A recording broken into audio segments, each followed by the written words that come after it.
Ayun mga ka-birdie, maligayang pagbabalik dito sa Bamboo Pigeon Love TV. Yan mga ka-birdie, kasalukuyan tayo ngayon nagpaparonda ng mga kalapati natin. So may basketing na naman mamayang gabi. So hindi yun yung content natin mga ka-birdie, may paparisin na naman tayo na kalapati.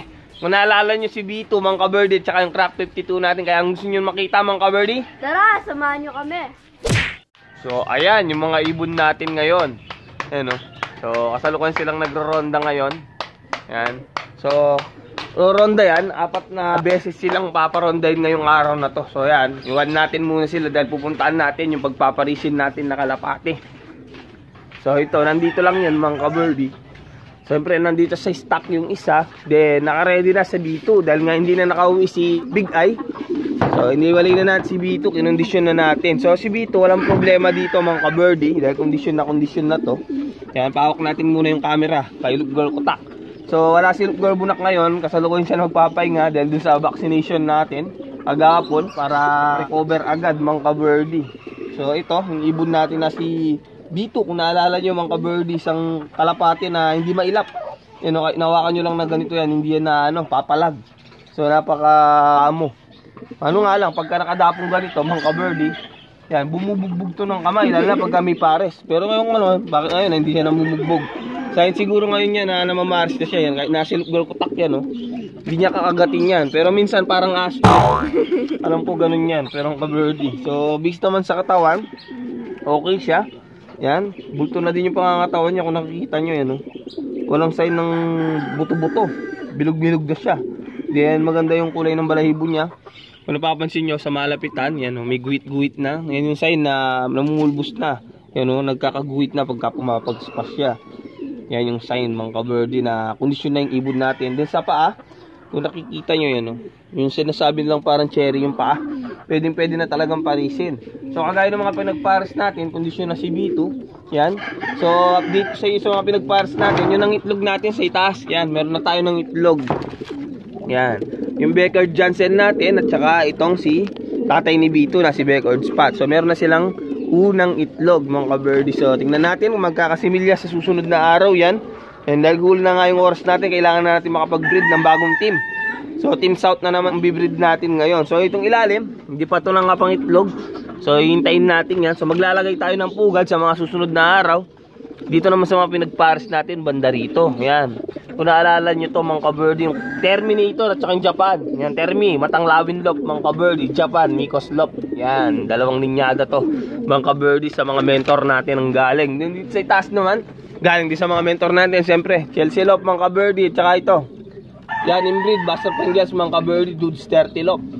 So yan yung mga pinagpares natin ngayon o nung mga nakaraan araw. So ayan, kung nakikita nyo mga ka-birdie, wala pa silang second clutch. So yun ang inaabangan ko, pero nagsasampaan naman to. Yung itlog na lang talaga yung hinihintay ko. So abangan natin yan mga ka-birdie, panigurado meron na yan si Milya sa susunod. So ito mga ka-birdie, puntahan natin ngayon yung ipapares natin kay B2. So yung ipapares natin kay B2, nandito lang yan mga ka-birdie. Papakita ko sa inyo.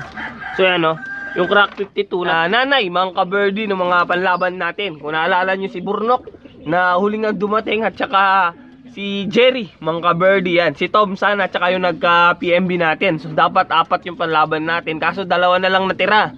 Then magkabilang pa. Yung isa panganay ng first class, then yung isa bunso ng first class. Yan mga ka-birdie, yun yung nangyari. Kaya may checkered tayo at saka may blue bar tayo. Kung naalala si Jerry at saka yung si Burnok. Kaso si Burnok yan, late nga dumating kagapon. So babawi na lang siya bukas. So abangan nyo mga ka-birdie kung maagang uuwi. So siyempre abangan na naman ng mga Loop Girl natin yan. So check natin ito. Kawak natin ulit kay Loop Girl Kutak. Ito kukunin natin sa stock natin. Ito tatlo ginawa ko dito para if ever man na magpares sa kulit, yan makondisyon mga ibon natin. 2 na lang yan natitira niya pagka pinagpares ko to. Then 3 sa kabila. Yan, kung nakikita nyo, meron pa nakasampa dun sa itaas. Yan, 3 na lang yan. So halos wala ng breeder ngayon, halos nakakasa na. So ito, nakita nyo ganun din, nakapatpat na lang isa. Namumulbos din yung pakpak ko. Yan, nagkakaguwit din. So ito yung gusto ko dito talaga, apple body talaga yung mga ka-birdie. Kaso nga, bawal mag-favoritism. Kagaya kagapon, nag-favoritism ako. Yan, hindi umuwi yung anak nito. Umuwi, alas 11. Huling umuwi nga, si Burnok. Yan, sa paa, okay naman na. Kondisyon din. Then, bilugan din mga ka-birdie yan, kung nakikita nyo. Yun yung picture niya, bilugan. Walang bahid ng tulis-tulis yan.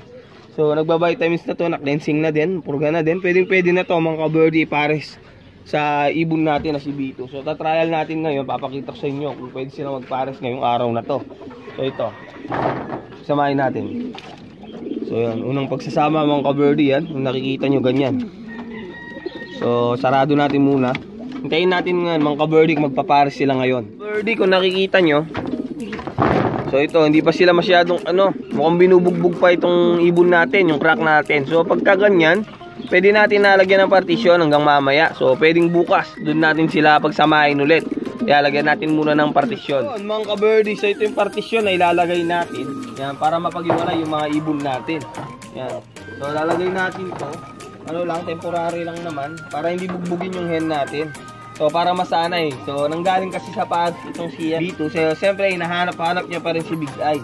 So para din, mga ka-birdie, lagyan na natin ng partisyon para sigurado. So medyo maluwag pa 'tong isang partisyon na to. Palitan natin. So dalawa to eh. So sa itaas. Ginawa ko itong dalawang partisyon na to para talaga sa mga pinagpapares natin. Ayan. So minsan kasi talaga mayroong mga ganyan na case, hindi sila agad nagpapares. So ginagawa ko, nilalagyan ko ng ganito para magpares. Partisyon mga ka-birdie.